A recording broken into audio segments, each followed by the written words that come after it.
Good morning, children. I am Anmol Messi, PGT Physics, Mount Litra Z School, Jhansi. Children, in previous video we have discussed about Biot-Savart law, that is magnetic effects of current, and today we are going to discuss about the various applications of Biot-Savart law, in which I'll explain you how do we apply Biot-Savart law to calculate the magnetic field at a particular point. Now let us discuss the second application as well. Magnetic field on the axis of a circular loop carrying current. So this is a current carrying circular loop and this is the axis of the loop. On this axis we have taken a point P where we are supposed to calculate the magnetic field. So over here this point P is taken at a distance of x from the center of the coil. And on this wire I have taken a small element which is IDL. A small piece of the wire which is IDL.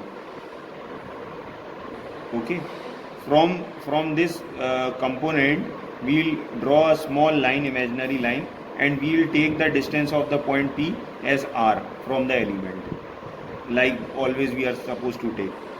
And since this distance we have taken r, therefore the radius of the circle is not taken as r, it is taken as small a. Okay, the current in the this small part, or you can say the current element, is IDL.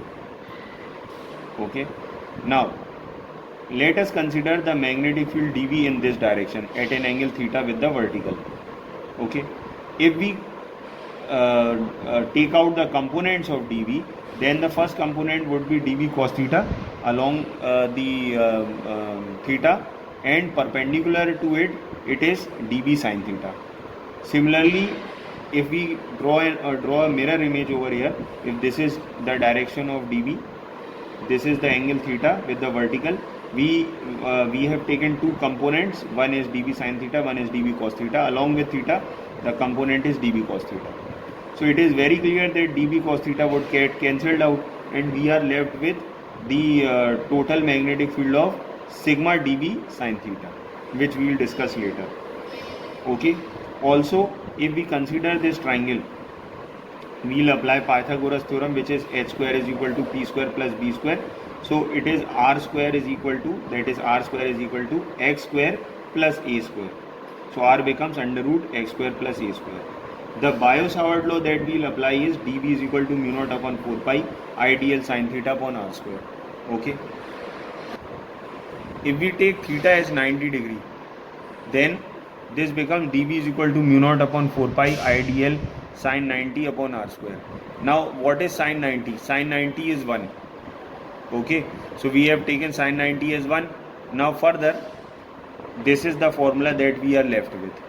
Okay, and initially I said that the total magnetic field over there was sigma dV sin theta, because dV cos theta got cancelled out.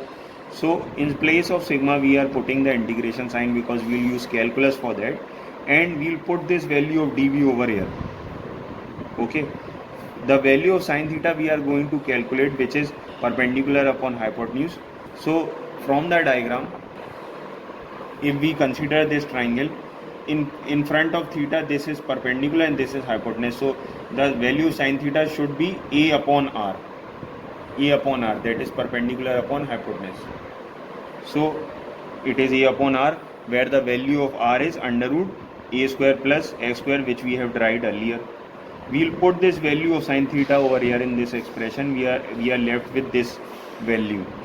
Again, this is r square. We have already calculated the value r square earlier. We will put the value over here, and finally we are left with an expression which is this.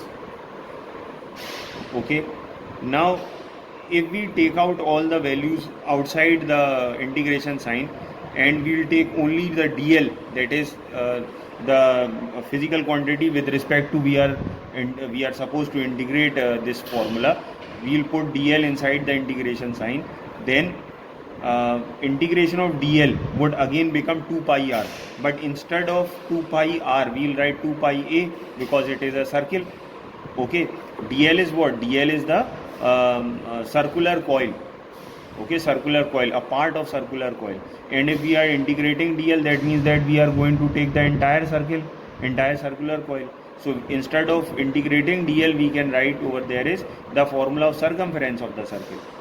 Okay, and finally after cancelling out, we are left with this expression.